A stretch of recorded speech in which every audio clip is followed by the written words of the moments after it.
NC State basketball carried a lead into halftime in the Dean Dome, and, well, we all know the rest. You are Locked On Wolfpack, your daily podcast on the NC State Wolfpack, part of the Locked On Podcast Network, your team every day.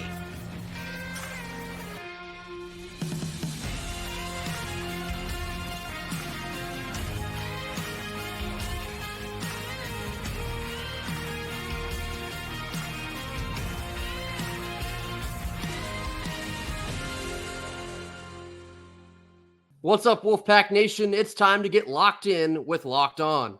Thanks for making Locked On Wolfpack your first listen each and every day. We are free and available wherever you get your podcasts and on YouTube, part of the Locked On Podcast Network, your team every day. Today's episode is brought to you by Nissan.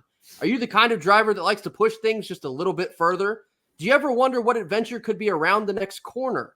Well, maybe you should take out the Nissan Rogue, the Nissan Pathfinder, or the Nissan Armada and go find that next big adventure. Check all of them out today at nissanusa.com.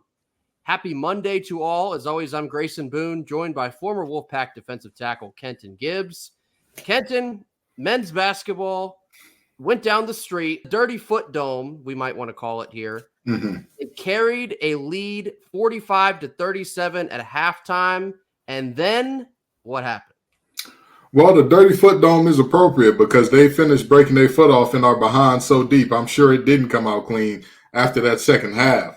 You know, this was a game that I had. Anybody who knows me knows that I talk to our listeners, you know, very, very in depth about different things in terms of how things happen and what goes on here. And many of the listeners had the feeling going into this thing that this was going to be a blowout. And I said, I doubt it. I highly doubt that this is a blowout because, like I tweeted from the page, this really is NC State basketball Super Bowl. I can admit that. I can wholeheartedly say we are at a point in the program which I don't like. Because for football, nobody is saying, hey, UNC is your Super Bowl, and that's the only game that matters. If you go 1-11, you're happy that you beat UNC. Absolutely not. If you went 1-11 with this program, heads would be rolling, and rightfully so. But in basketball, we've reached that point. We've reached that point where it's like, hey, if you can beat the Dirty Foot Club, you've done your job. And I knew it wasn't going to be a blowout. And I said that if it was that blowout to where, you know, Hubert was calling off the dogs early and whatnot, it was going to be a situation where Coach Keats probably wasn't going to make it on the ride back from Chapel Hill to Raleigh. For those of you who know how short that ride is, even going the speed limit, that's a very quick termination. But the way that it ended up panning out, as disheartening as it is, I'm very embarrassed and disgusted with the way that we started the second half. It didn't give us a shot. It didn't give us a shot going forward. I was on the other end where I didn't think that we'd get blown out over there. I'll be honest, I didn't expect to win, but I didn't think that we would get completely blown out of the water like many people thought we did. And to make it just that much more frustrating, you play pretty well in the first half. Like I mentioned, you take an 8-point lead into the locker room. And then to come out and you score, I believe it was like 6 points in the first 11 minutes of the second half. Only one of those was a field goal. Casey Morsell hit a shot pretty early out of halftime, did not hit another field goal until I believe it was the 8:52 marker. It was Jaden Taylor hitting a three. Yeah. That is preposterous. You cannot expect to win any type of basketball game playing like that. And one of the most spot-on tweets I saw about this whole ordeal was from Joe Giglio, and he said the difference between the fan bases of UNC and NC State is NC State fans at no point expected to win this game, despite having a lead, despite playing well in the first half. None of us honestly can say we thought that things would continue going well. And on the inverse side, UNC fans probably remain confident that they were going to win that game. And then the second half kind of played out exactly how everyone expected it to. And it's just more of the same, not just playing UNC, but the whole season. It's the same kind of storyline. You play well for one half, you fall apart in the second half, and it's just never quite enough. And so the frustrations continue. And Kenton, you kind of touched on it we've talked about Keats' job security kind of laying in how these last couple games would turn out. if we are getting the drum beat every single game, then yeah, that makes the decision a whole lot easier. Losing by only 9 points at UNC, do you think that helps Keats' case to possibly return for another year? Or do you think it doesn't really matter? I think it helps. And I don't want it. And let me make this clear, Wolfpack Nation, because I know y'all like to tussle in Wolfpack Nation. So let me make this clear. I don't want it to help. It should not help because I'm not a moral victory guy. Anybody who knows me knows that's not how I get down, right? With that in mind, it helps because had it went the other way, had it went the way that many fans were expecting, to where we just get the doors blown off from jump, then you're looking at a much more, a much different situation, even if the end result was similar, but even worse if the end result were a 20, 25-point loss. There's, in the words of the game, Dre told me ain't no coming back from gold. That's what we're looking at here, and that's it's at this point in time, if Wolfpack men's basketball were selling albums, we're going double plastic. So that's the reality of what we're looking at. This game, while it should hurt, while it should be a situation where we're like, all right, we can pull the plug on this thing, right? We can do it now. I doubt it. So I'm actually on the other end of the spectrum here. I think I find myself more frustrated that you did play well in the first half and you took a lead into halftime, and then the second half is, I guess, a microcosm of all the issues we've seen throughout the rest of the season. It's another stack on the pile of evidence that says he just can't get it done in these big games. And so I think it's honestly worse to lose that game how they did than it would have been to be blown out on the road. Because again, everyone expected that to happen. So it's more of a hollow feeling to have a lead in that game and then just the inevitable slow death that everyone saw coming, and then it still happened. We've done more than our fair share of talking about where this stands. I mean, it's time. I mean, come on. I agree. To me, when you talk about whether or not a coach should come back, it's like talking about whether or not you should stay in a relationship. When you wake up in the morning, you roll over and you look at your old lady like, can we just have a good day today? That's a sign it's over. It's over. It's done. Somebody needs to hit the road, Jack, and don't you come back no more. Again, we're literally waking up and saying, please, just let it be close. Do you know how embarrassing that is? Yeah. Do you know I would quite literally, and I'm not joking about this, your biggest rival, and you're just asking for it to be close? No, I think that's a fantastic point. The can we have a good day today? It is spot on to how we currently feel. Can we do everything right for one basketball game? That is exactly how it feels right now.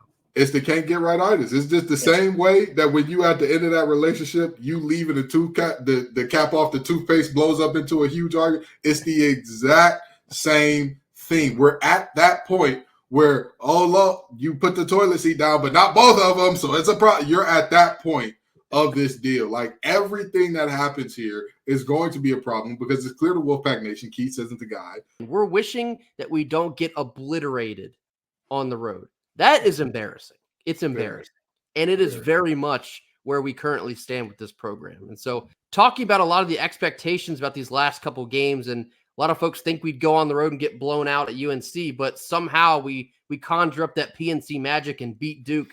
I'm going the opposite direction with it. I expected the game to be relatively close in Chapel Hill. I don't see it tonight against Duke. I think basically the air has been let out of the balloon. I can see a bit of a letdown losing that game in that fashion in Chapel Hill and coming back, because calling a spade here, the only thing they have still to play for is the ACC tournament. And you're looking at having to play on the first day of that tournament as you continue sliding back down the standings. So we're not going to see any decisions being made until after that ACC tournament, but it's pretty clear about where this thing should be heading.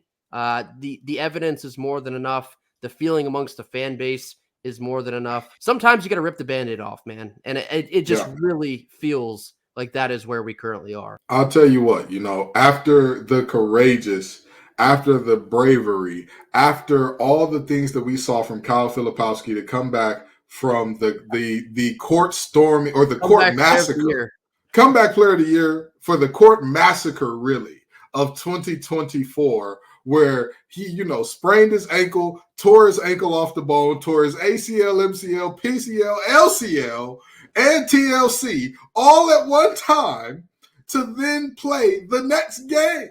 The next game only, what was it, a day or two later? You don't get that kind of courageous effort from too many guys. And so I expect that the team will rally behind that kind of leader and that kind of effort, and they're going to whoop the wheels off the Pack in PNC. This purgatory we're in is just that. It feels like a requiem or a delay for hell, honestly and truly. Now, if NC State is to knock off Duke tonight in PNC, will there be enough students there to storm? Never mind. Yeah, we don't need Coming up next, we're talking about women's basketball, winning on senior day and getting a big-time announcement in the process. After a quick word from our sponsor. Our first sponsor of the day is Nissan. Are you the kind of driver that likes to push things just a little bit further? Do you ever wonder what adventure could be around the next corner? Our friends at Nissan have a lineup of SUVs with the capabilities to take your adventure to the next level. The 2024 Nissan Rogue is perfect for city drives and great escapes. Class exclusive Google built-in is your always updating assistant to call on for almost everything. Gone are the days of connecting your phone. Google Assistant, Google Maps, and Google Play Store are built right into that 12.3-inch touchscreen infotainment system. The 2024 Rogue is the perfect midsize crossover for your next adventure. The 2024 Nissan Armada will change what you expect from a full-size SUV. Picture a rugged 4x4 that can seat up to 8 in first-class luxury and style. Tow bigger and explore further in the 2024 Nissan Armada. Take the Nissan Rogue, the Nissan Pathfinder, or the Nissan Armada and go find your next big adventure. Shop NissanUSA.com.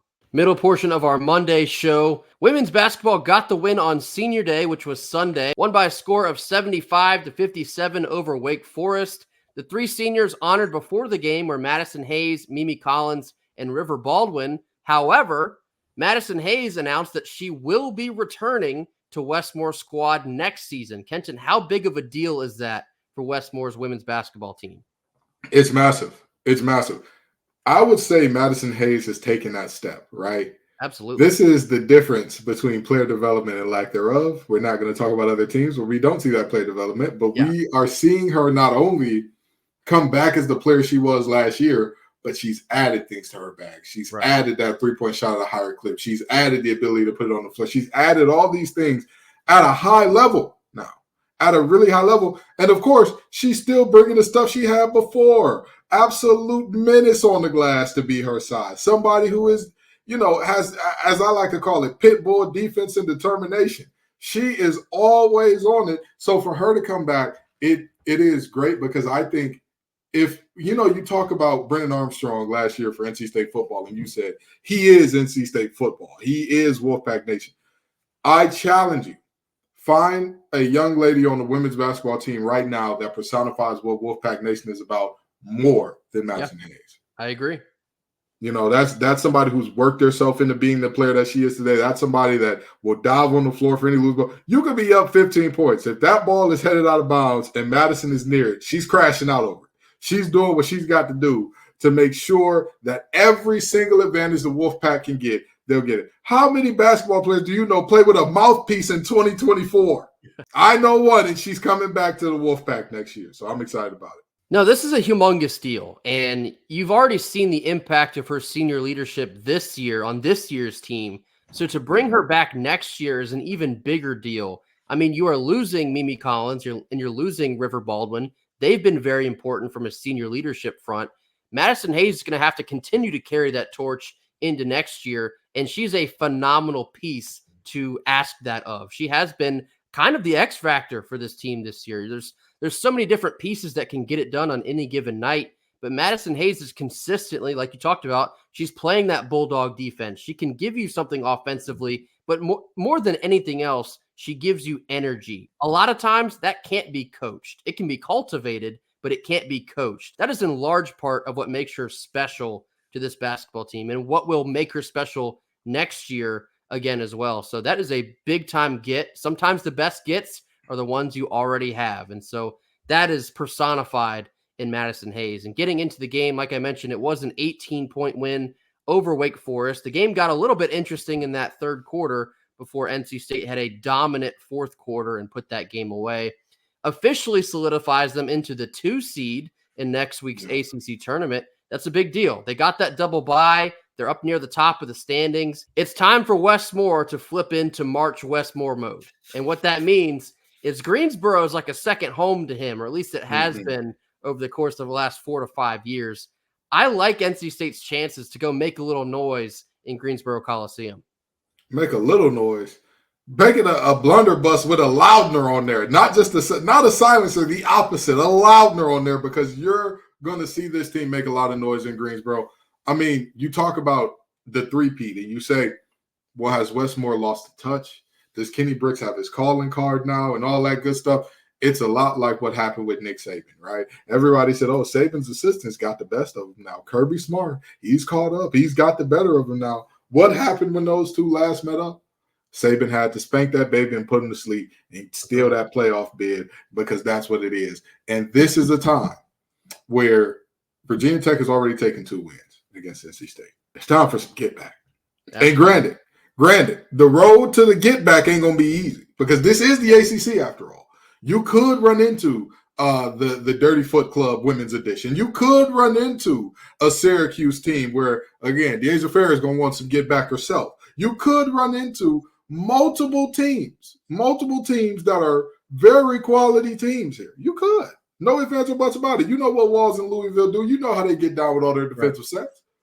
But I'll tell you what. I want to see 1 versus 2, mano a mano.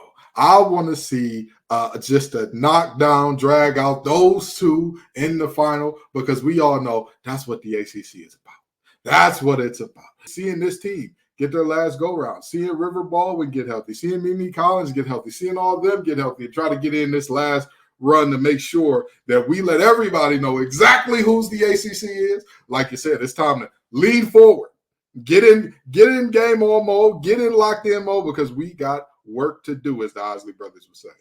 And I'll tell you what, this series this year between Virginia Tech and NC State, it deserves a third game. We still owe them some get back. We fumbled not 1, but 2 opportunities to beat those Hokies. We need to see them a third time, because if we do, it'll be for the whole freaking thing.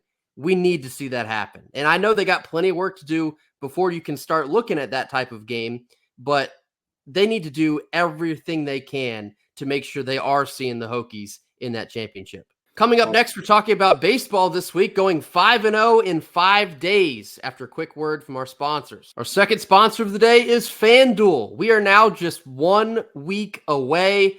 FanDuel, America's #1 sportsbook, is coming to our state. On March 11th, next Monday, we will finally be able to bet on all of our favorite teams in all of our favorite sports. And with FanDuel, there's tons of ways for you to get in on the action. You can bet on everything from money line to over-unders to which team will make a little noise in this year's March Madness. This all comes on an app that's safe, secure, and super easy to use. Plus, with live betting, you can even pick which player will put up the next bucket, maybe even the one after that. See for yourself why FanDuel is America's #1 sportsbook. Just go to FanDuel.com/lockedon so you can be the first to know when FanDuel goes live in North Carolina. That's FanDuel.com/lockedon. Make every moment more with FanDuel. Last couple of minutes here of our Monday show. Baseball just wrapped up a 4-game sweep over Towson. They also beat Queens last Wednesday, giving them 5 wins in 5 days coming back from that trip out in Hawaii. It was a good week for the Wolfpack. Saw a lot more development, both offensively, some defensively, and of course on the mound as well. It's still hard to take, big picture takeaways from beating teams that are, much lesser. Let's just be honest about it. Yeah. You beat Queens by 15 on Wednesday. You beat Towson by double digits in 3 of those 4 games. Dominant efforts offensively. Pitching is still a work in progress. As I told you, it likely will be this early in the season. You still see the pitching staff is very reliant on young freshman arms getting as much experience as they can. in these type of games where you can just fully rely on the offense to win it for you. Still going with that, but this is important now to look at. ACC play starts this coming weekend. They have Boston College here in Raleigh. And so those roles, both on the mound, in the lineup, out in the field, they need to start being a lot more defined moving into the games that really matter. ACC play, you got to have all your chips in a row. You got to have everything ready to go by the time Boston College comes into town this coming Friday. So nonetheless, 5 wins, 5 days. Very good to see that happen. Yeah, Boston College was one of the surprise teams in the ACC last year, performing well above what everyone had suspected, especially early. They got out the gates hot as fish grease, and guess what? They're probably looking to do the same thing this year, right? So obviously, you want to see those rotations get a little tighter. You want to see us kind of trot out our best stuff, per se, because now it's not the time for experimenting, for diddling around, for, hey, what do we want to do? Or who can we go to in these moments? You want to have those questions already answered, and you want to go in. If you are still to answer those questions, you don't want to do so for more than 1 or 2 series. And even then, you'd hope that you learn in wins as opposed to losses. All of the experimenting we've seen earlier on in the season is meant to give answers by the time that this coming series is taking place on Friday. So all of the freshman experience so far is valuable once you get into these type of games. You want to see who you can rely on. For example, guys like Jackson Lucas. He's a freshman guy coming out of the bullpen. I've been very impressed what I've seen with him, and I think he can make a difference in ACC play. Jacob Duden's another one, flamethrower from the right side. He can certainly get a lot of run in ACC play. So those 2 guys have stood above the rest for me on the mound. And then offensively, I thought Jacob Cozart had a phenomenal weekend. I think he hit 3 or 4 home runs. He's starting to catch fire at the right time. Eli Serrano's starting to heat up. Garrett Pennington remains hot. The offense is starting to kick up as well. So there were obviously some early concerns in dropping a game to VCU, dropping a game to Hawaii. I think those are going to age well, like I mentioned, continue to keep an eye on that. But the whole team is starting to click now at a good time to do so. You want to start clicking now. If you hit your stride now, you give yourself a shot to really hit the ground running in this ACC season. Obviously, we'll get guys to start to come along, get a little better control, start to paint the black a little bit, especially with these younger guys who have not had a lot of opportunities to pitch at the college level. They'll start to figure it out and start to hit their pitches and hit their spots, and things will do what they need to do. But for right now, the guys who are throwing hard, keep throwing that thing. Hey, keep that pill moving. Shout out to baseball, 5 out of the last 5. Shout out to softball. They're beating the weak schedule allegations. They went down and took one from Clemson, who is ranked number 9 in the country. You're going to see a lot of projectable growth for NC State softball as well. They've gotten off to a phenomenal start. Looking forward to more success in their ACC play as well. That'll do it for us here on Monday. As always, thank you all so much for tuning in. Be sure to hit that like button, drop your comments in the comment box, and if you have not already, mash that subscribe button. We are on our climb to 1,500 subscribers. We passed 1,400 last week. We're well on our way to 1,500. Cannot do this without your support. We will see you all tomorrow. Until then, go Pack. Go Pack.